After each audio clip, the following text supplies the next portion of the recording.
সরকারি যে কোনো সাবসিডি অর্থাৎ ভর্তুকির টাকা আপনার অ্যাকাউন্টে পেতে আর কোনো সমস্যা হবে না।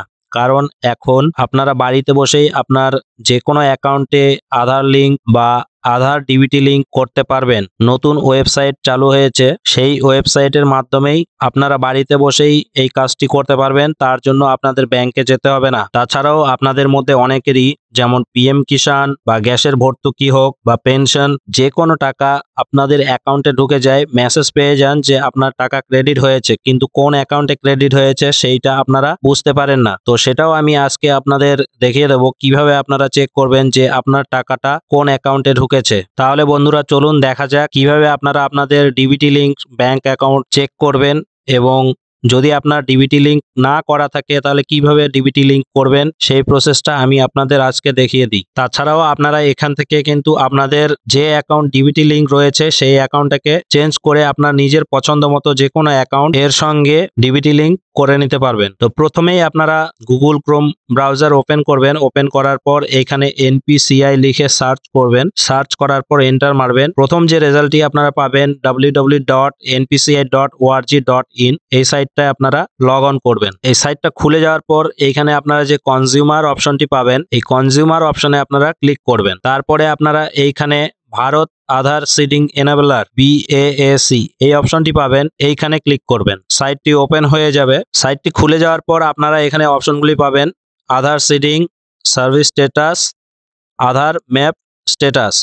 তো আমাদের এই তিনটি অপশন কাজে লাগবে। এখানে যে আধার সিডিং অপশনটি রয়েছে, এই আধার সিডিং অপশনের মাধ্যমে আপনারা আধার ডিবিটি লিঙ্ক করতে পারবেন যে কোনো ব্যাংকের সঙ্গে, বা আপনার আগের যে ডিবিটি লিঙ্ক অ্যাকাউন্ট ছিল সেই অ্যাকাউন্টটাকে চেঞ্জ করতে পারবেন। সার্ভিস স্ট্যাটাস অপশন থেকে আপনারা চেক করে নিতে পারবেন যে আপনারা এখান থেকে অ্যাপ্লিকেশন করেছিলেন সেটা স্ট্যাটাস কি রয়েছে সেইটা আপনারা এখান থেকে জানতে পারবেন। আর তৃতীয় যে অপশন আধার ম্যাপ স্ট্যাটাস, আপনার বর্তমানে কোন অ্যাকাউন্টের সঙ্গে আধার ডিবিটি লিঙ্ক রয়েছে সেই স্ট্যাটাসটা আপনারা এখান থেকে চেক করে নিতে পারবেন। তো বন্ধুরা আপনাদের মধ্যে অনেকেই কিন্তু যে কোনো ভর্তুকির টাকা, যেমন গ্যাসের ভর্তুকি, পিএম কিষাণ হোক বা পেনশন হোক, এগুলোর টাকা অনেকেই কিন্তু পেয়ে থাকেন, সাকসেসফুলি ক্রেডিটও হয়ে যায়, কিন্তু কোন অ্যাকাউন্টে ক্রেডিট হয় সেইটা আপনারা খুঁজে পান না। তো সেটা কিন্তু আজকে আমি দেখিয়ে দেবো যে কোন অ্যাকাউন্টে আপনার ক্রেডিট হয় সেই অ্যাকাউন্টটা বিষয়ে আপনারা এখান থেকে কিন্তু জানতে পারবেন। এই যে আধার ম্যাপ স্ট্যাটাস বলে অপশনটি রয়েছে, এইখানে ক্লিক করবেন আপনারা। তো এইখানে ক্লিক করে আপনারা জেনে নিতে পারবেন যে আপনার বর্তমানে কোন অ্যাকাউন্টের সঙ্গে আপনার আধার ডিবিটি লিঙ্ক রয়েছে সেটা চেক করে নিতে পারবেন। তো সেটা চেক করার জন্য এইখানে প্রথমে ক্লিক করবেন আধার ম্যাপ স্ট্যাটাস। এখানে ক্লিক করার পর এরকম ইন্টারফেস চলে আসবে। এখানে আপনার আধার নাম্বার দিয়ে দেবেন। দেওয়ার পর এইখানে যে ক্যাপচাটা রয়েছে এই ক্যাপচাটা নিচের ঘরে আপনারা ফিল করে দেবেন। ফিল করার পর এখানে যে চেক স্ট্যাটাস বলে অপশন রয়েছে এইখানে ক্লিক করবেন। ক্লিক করার সঙ্গে সঙ্গে কিন্তু আপনাদের আধার নম্বরের সঙ্গে যে মোবাইল নম্বর লিঙ্ক রয়েছে সেই মোবাইলে ওটিপি যাবে, সেই ওটিপি এখানে বসাবেন।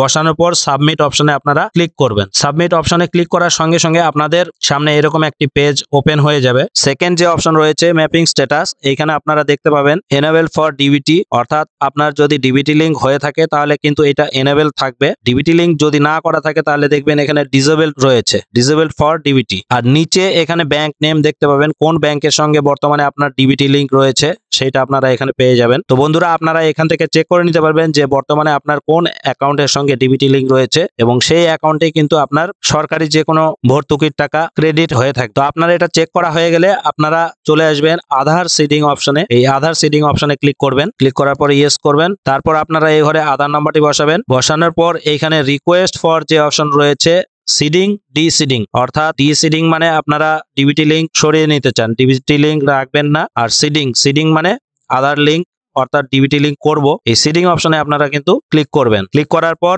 এখানে আপনাকে ব্যাংক সিলেক্ট করতে বলবে, তো এইখানে ক্লিক করবেন। ক্লিক করার পর এখানে ব্যাংক লিস্ট পেয়ে যাবেন আপনারা, কোন ব্যাংকের সঙ্গে আধার লিঙ্ক অর্থাৎ ডিবিটি লিঙ্ক করতে চান সেই ব্যাংকটা এখান থেকে সিলেক্ট করে নেবেন। এখানে আপাতত এই কয়েকটা ব্যাংক রয়েছে, তো এগুলোর মধ্যে যে ব্যাংকে আপনি ডিবিটি লিঙ্ক করতে চান সেই ব্যাংকের নাম এখান থেকে সিলেক্ট করে নেবেন। সিলেক্ট করার পর এখানে দেখুন সিডিং টাইপ ফ্রেশ সিডিং রয়েছে। প্রথমে আপনাদের যে দেখালাম আধার ম্যাপ স্ট্যাটাস অপশন থেকে, ওইখানে যদি আপনারা ডিসেবল দেখেন, অর্থাৎ আপনার যদি ডিবিটি লিঙ্ক না থাকে তাহলে এই অপশনটা সিলেক্ট করবেন আপনার ফ্রেশ সিডিং। আর যদি সেখানে আপনার এনেবল থাকে, ডিবিটি লিঙ্ক এনেবল থাকে, তাহলে কোন ব্যাংকে রয়েছে সেই ব্যাংক থেকে যদি আপনি চেঞ্জ করতে চান তাহলে কিন্তু আপনাদের নিচের অপশনটি সিলেক্ট করতে হবে। আর দ্বিতীয় অপশনটি হলো movement with the same bank with another account, অর্থাৎ যে ব্যাংকে আপনার বর্তমানে ডিবিটি লিঙ্ক রয়েছে সেই ব্যাংকেরই অন্য কোনো অ্যাকাউন্ট ডিবিটি লিঙ্ক করতে চান, তাহলে এই দ্বিতীয় অপশনটি আপনারা সিলেক্ট করবেন। তাহলে বন্ধুরা এখান থেকে বুঝতে পারছেন, ফ্রেশ সিডিং মানে যারা প্রথমবার আধার ডিবিটি লিঙ্ক করবেন তারা প্রথম অপশনটি সিলেক্ট করবেন, আর যারা সেম ব্যাংকে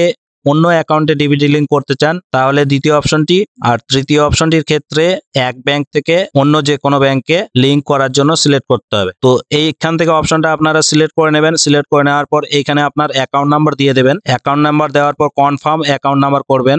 করার পর এইখানে যে দুটো চেকবক্স রয়েছে এই চেকবক্স দুটোকে আপনারা টিক করে দেবেন। টিক করে দেওয়ার পর এইখানে আপনারা ক্যাপচা কোডটি ফিল করবেন। ফিল করার পর প্রসিড বাটনে আপনারা ক্লিক করবেন। এরপরে আপনার টার্মস অ্যান্ড কন্ডিশনস চলে আসবে, এটাকে স্ক্রোল ডাউন করবেন। স্ক্রোল ডাউন করে এখান থেকে অ্যাগ্রি অ্যান্ড কন্টিনিউ ক্লিক করবেন। এরপরে আপনার আধার রেজিস্টার্ড মোবাইল নম্বরে ওটিপি যাবে, সেই ওটিপি বসানোর পর এখানে সাবমিট বাটনে ক্লিক করে দেবেন। এইরকম একটা অপশন দেখাবে, এরপরে আপনারা ওকে করবেন। তারপর বন্ধুরা কিছুক্ষণ এরকম লোডিং হবে। Aadhaar seeding is pending status, kindly check after some time your reference number. এখানে আপনার একটি রেফারেন্স নাম্বার দিয়ে দেবে, এই রেফারেন্স নাম্বারটাকে আপনারা নোট করে রাখবেন। আর কিছুক্ষণ পর আপনারা দেখতে পাবেন result updated UID record seeding status success, অর্থাৎ আপনার আধার ডিবিটি লিঙ্ক সাকসেস হয়ে গেছে। তাহলে আমার আধার ডিবিটি লিঙ্কিং স্ট্যাটাসটা সাকসেসফুল দেখালো। তো প্রথমে আমার এয়ারটেল পেমেন্ট ব্যাংকের ডিবিটি লিঙ্ক ছিল, আমি আপনাদের দেখালাম। তো সেটা চেঞ্জ হয়ে ইন্ডিয়ান ব্যাংক আমি করলাম। তো ইন্ডিয়ান ব্যাংকের জন্য রিকোয়েস্ট করলাম, যেহেতু সেটা আমার ইন্ডিয়ান ব্যাংক হয়ে গেল কিনা সেটা কিভাবে চেক করব, তার জন্য আমি আবার এই আধার ম্যাপ স্ট্যাটাস এই অপশনে ক্লিক করব। এই অপশনে ক্লিক করার পর আবার আমি আমার আধার নাম্বার দিয়ে দেবো এবং নিচে ক্যাপচা কোডটি ফিল করব। তারপরে চেক স্ট্যাটাস অপশনে ক্লিক করব। আমার আধার রেজিস্টার্ড মোবাইল নম্বরে ওটিপি যাবে, সেই ওটিপি বসানোর পর আমি সাবমিট বাটনে ক্লিক করব। তাহলে বন্ধুরা দেখুন এখানে ম্যাপিং স্ট্যাটাস এনেবল রয়েছে এবং প্রথমে যে আমি আপনাদের দেখিয়েছিলাম এয়ারটেল পেমেন্ট ব্যাংক ছিল সেটা আমার দেখুন এখন ইন্ডিয়ান ব্যাংক হয়ে গেছে। এইভাবে কিন্তু আপনারা খুব শীঘ্রই বাড়িতে বসে ইনস্ট্যান্ট আপনারা কিন্তু আপনাদের ডিবিটি লিঙ্ক অ্যাকাউন্ট চেঞ্জ করতে পারবেন। আর যদি ডিবিটি লিঙ্ক না থাকে ডিবিটি লিঙ্ক করতে পারবেন। তো এই সুবিধাটা অনলাইনে চালু হয়ে গেছে, আপনারা আজই ট্রাই করুন। এর জন্য আপনাদের ব্যাংকে যাওয়ার প্রয়োজন নেই। তাহলে বন্ধুরা আপনারা দেখতেই পাচ্ছেন যে এই কাজটি কিন্তু ইনস্ট্যান্ট হয়ে যাচ্ছে, সঙ্গে সঙ্গে হয়ে যাচ্ছে। তো বন্ধুরা আপনারা কিন্তু খুব সহজে এখান থেকে আধার ডিবিটি লিঙ্ক করতে পারবেন যে কোনো ব্যাংকের সঙ্গে। তো এখানে বর্তমানে কয়েকটা ব্যাংকের লিস্ট আছে, বাকি ব্যাংকগুলো ধীরে ধীরে এখানে অ্যাড হতে থাকবে। তো আপনারা মাঝে মধ্যে চেক করে নেবেন, যদি আপনার যে ব্যাংকে আপনি ডিবিটি লিঙ্ক করতে চান সেই ব্যাংকের নাম এই লিস্টে যদি না পেয়ে থাকেন তাহলে কিছুদিন পর পর আপনারা চেক করবেন। যখনই ব্যাংকের নাম চলে আসবে তখন আপনারা কিন্তু করে নিতে পারবেন। তাহলে বন্ধুরা আপনারা দেখলেন কিভাবে খুব সহজে অনলাইনে বাড়ি বসে আপনারা আপনাদের ব্যাংকের সঙ্গে আধার লিঙ্ক করতে পারবেন, অর্থাৎ আধার ডিবিটি লিঙ্ক করতে পারবেন। এর জন্য আপনাদের ব্যাংকে যাওয়ার প্রয়োজন নেই। যদি আপনার ব্যাংকের সঙ্গে আধার ডিবিটি লিঙ্ক না থেকে থাকে তাহলে আজই এই প্রসেসটা ট্রাই করুন। তাহলে বন্ধুরা আপনাদের ভিডিওটি কেমন লাগলো কমেন্ট বক্সে কমেন্ট করে জানাবেন, এবং যদি ভালো লেগে থাকে তাহলে একটি লাইক করবেন, বন্ধুদের সঙ্গে শেয়ার করবেন, এবং চ্যানেলে যদি নতুন হয়ে থাকেন তাহলে চ্যানেলটিকে অবশ্যই সাবস্ক্রাইব করবেন, কারণ আমি সচরাচর এরকম হেল্পফুল ভিডিও আপনাদের কাছে নিয়ে আসি। সেই সব ভিডিও নোটিফিকেশন সবার আগে পেয়ে যাবেন।